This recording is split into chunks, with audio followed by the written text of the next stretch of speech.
Today is Friday, June 13th, 2025, and we currently have a lot of tropical weather and severe weather to talk about. So the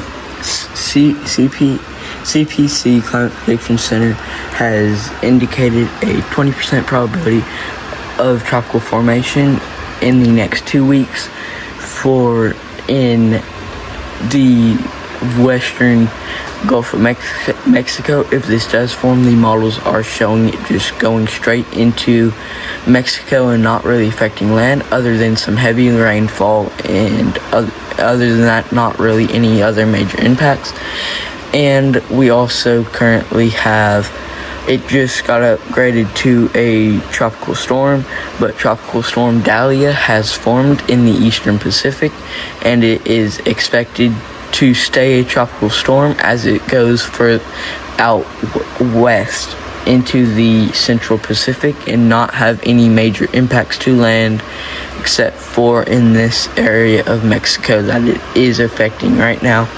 But other than that, it's not really shown any other major impacts.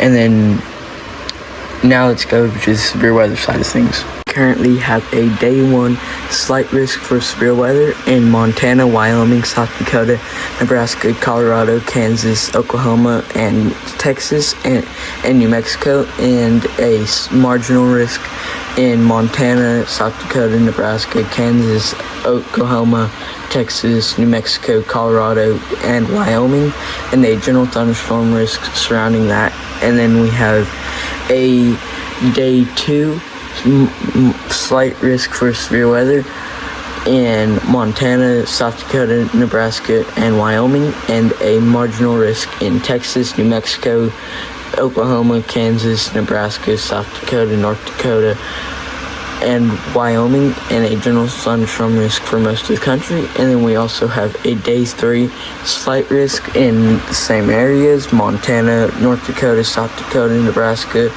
and Wyoming. And then we have a marginal risk, 2 separate marginal risks, one over here in Virginia and North Carolina, and another one in Montana, North Dakota, South Dakota, Nebraska, Kansas, Oklahoma, Texas, Colorado, and Wyoming.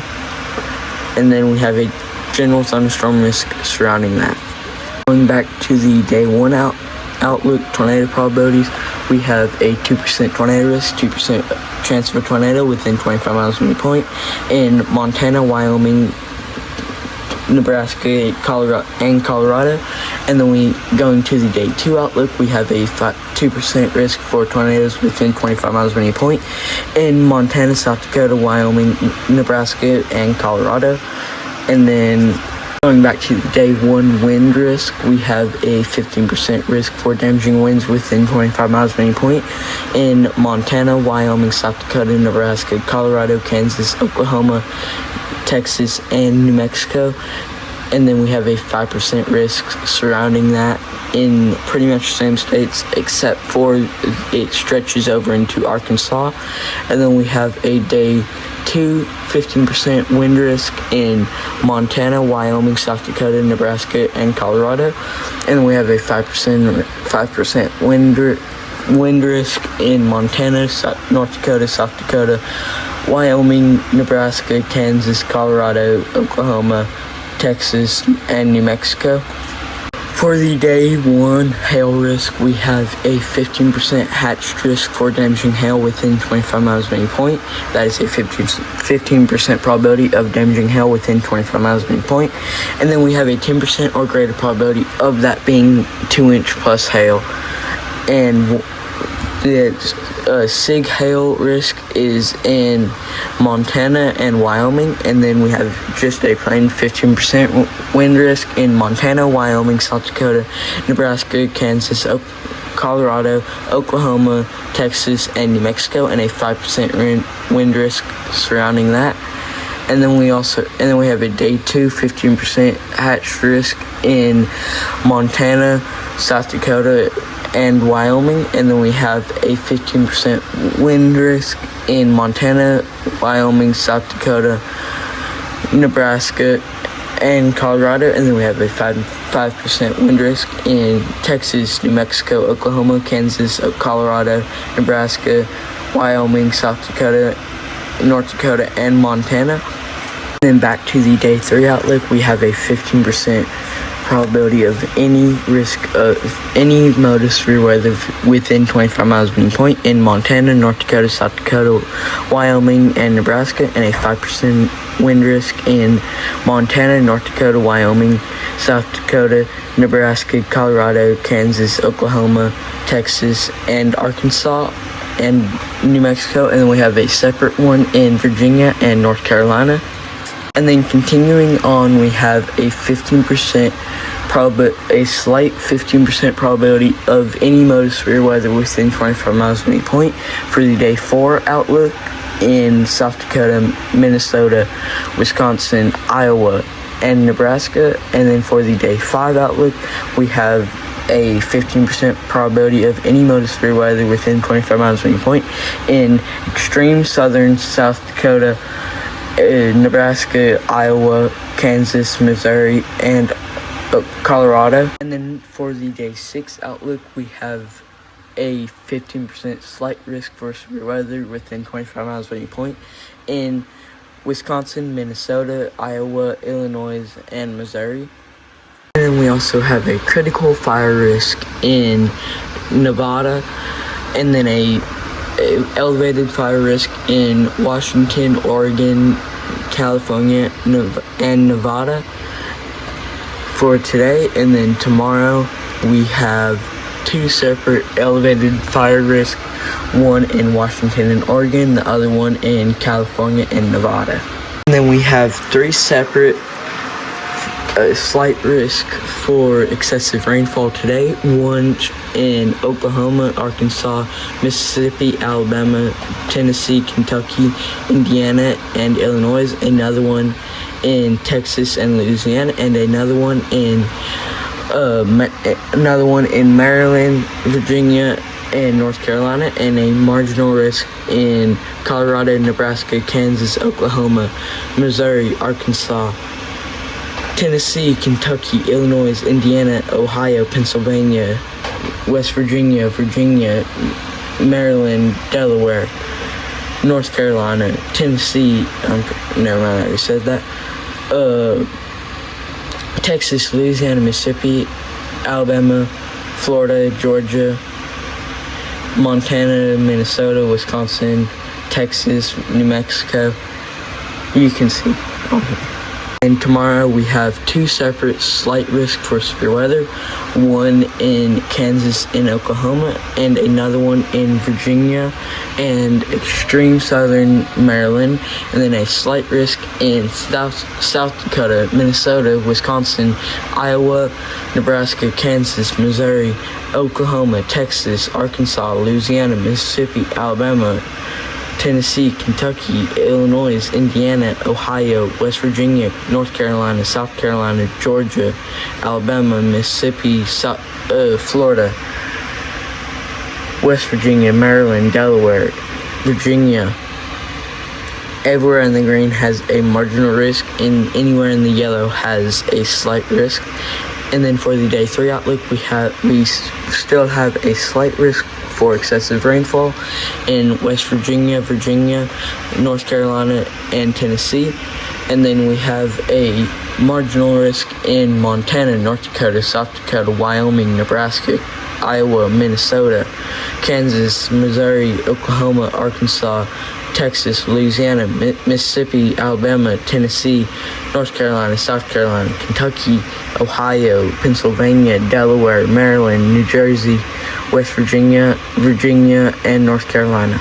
And we have 2 separate day 4 marginal risk for excessive rainfall, one in Montana, Wyoming, South Dakota, North Dakota, Nebraska, Iowa, Wisconsin, and Minnesota, and a separate one in West Virginia, North Carolina, and Maryland.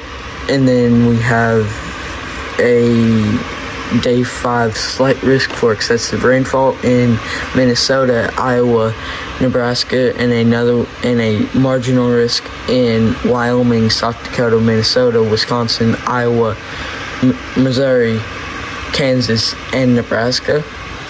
over the next 7 days, we could potentially see up to 5 inches of rainfall in central Iowa, and a lot of rainfall for most of the country. And out west, it's looking like we'll see a lot of droughting over the next couple of days, but now let's go into the model runs. This is what your future radar could look like over the next 48 hours. We see these storms that are causing that slight risk for severe weather in that area start moving out to the northeast and dissipate, except for this one, which this one right here could produce some pretty devastating, potentially devastating straight line winds in Kansas and Oklahoma. This could have the potential to get labeled as a derecho if it continues on that direction through multiple states. But we do see that kind of dissipate into Arkansas, and then we could still see some. This thing is looking to produce some damaging winds through this area, and then it could produce some heavy hail and potentially some more damaging winds, maybe a spin-up tornado or two in that region, the southeast.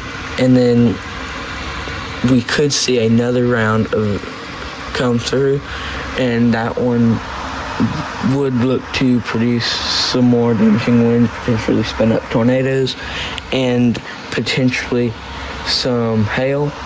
But then up to the north, we are seeing this right here. This currently hasn't even formed, but it is showing it tracking in that area, going through South Dakota, Nebraska, and Wyoming, and continuing off to the east, which is kind of getting traded off into this system later in its life, which that system could also produce some damaging winds and damaging hail. I'm gonna give you a little lesson when reading stuff like this. Any storm that kind of gets what we call a bow echo shape, which is whenever it gets that, it's because there are strong winds inflowing, basically pushing out these storms, making it form a bow. Think about it as like this. So the reason why it's called a bow echo is because there is a person right here. He's got that bow.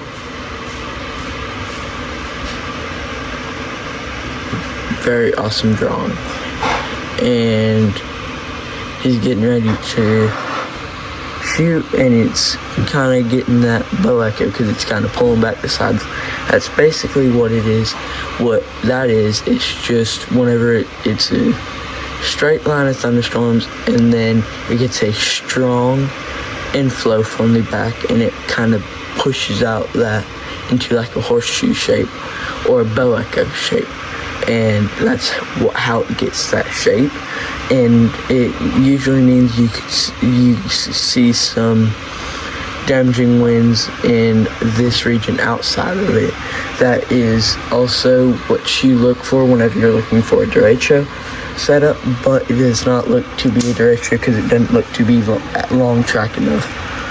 And we could see some spotty storms across the southeast tomorrow into the late night tomorrow and early morning, where we could potentially see some spin-up tornadoes. Likely not, because it's not in the environment to. It's looking mainly to be just rain showers, maybe some spotty wind gusts, hail, whatever it may be. It's not looking to be anything too threatening, but it is something to just keep an eye on, have your weather alerts on, and watch out. Now let's continue further out. So it is looking to continue that rainy pattern across the southeast and to continue that dry pattern across here.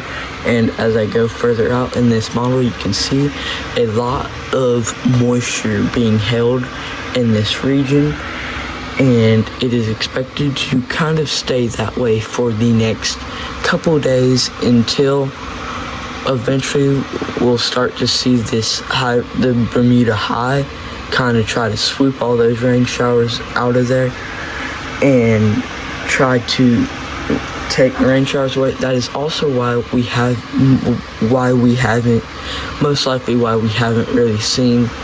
haven't seen a tropical storm or tropical depression form yet in the Atlantic, because that high pressure is holding a lot stronger than we thought, and it's good. It's kind of blocking off the Gulf. It's not letting any storms pass through, and if it does, they either get sheared to parts or it just takes them in that way, and they don't really have enough time to develop and have enough and get well developed enough to deal with that to turn into tropical systems.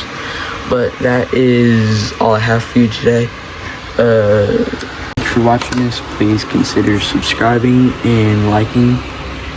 Thank you for watching this again, and bye.